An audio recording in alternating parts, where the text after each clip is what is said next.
சூரசம்ஹாரத்தில் கம்சனை வதம் செய்து மக்களை முருக கடவுள் காப்பது போல் எடப்பாடி பழனிசாமி மக்களை காக்க போராட்டங்களை நடத்தி வருகிறார் என்று முன்னாள் அமைச்சர் செல்லூர் ராஜு தெரிவித்துள்ளார்.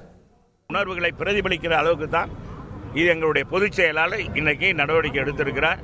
விவசாயிகள் தோழனாக, பாட்டாளி வர்க்கத்தின் பண்பாளராக, எங்களுடைய மாணவ செல்வங்களுடைய எதிர்காலத்தை, என்னுடைய வாழ்க்கையை, நம்பிக்கையை கெடுத்துடக்கூடாது, சூனியமாகக்கூடாது. இது அப்துல் கலாம், நம்ம டாக்டர் அப்துல் கலாமுடைய கனவு.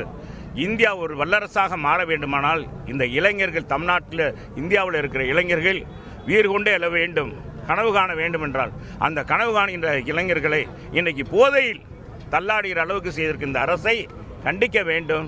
ஆறுமுகசாமி முருக கடவுள் இருக்கார் இல்லையா, அந்த ஆறுமுகசாமி என்ன செஞ்சார்? சூரசம்ஹாரம் நடக்கும் பார்த்தீங்களா, நம்ம திருச்செந்தூரில் நடக்கும் வருஷத்துக்கு ஒரு தடவை. என்ன அறிய பார்த்துருக்கீங்கள சூரசம்ஹாரம்? அந்த சூரசம்ஹாரில் எப்படி வதம் செய்து கம்சன் வதம் செய்து மக்களை காப்பாற்றுவாரோ அதே மாதிரி மக்களை காப்பாற்ற எங்களுடைய ஆறுமுகசாமியாக இருக்கிற பழனிசாமி எடுத்திருக்க போராட்டம் தான் இந்த போராட்டம் வெற்றி பெறும். செய்திகளை உடனுக்குடன் தெரிந்து கொள்ள உடனே சப்ஸ்கிரைப் பண்ணுங்க.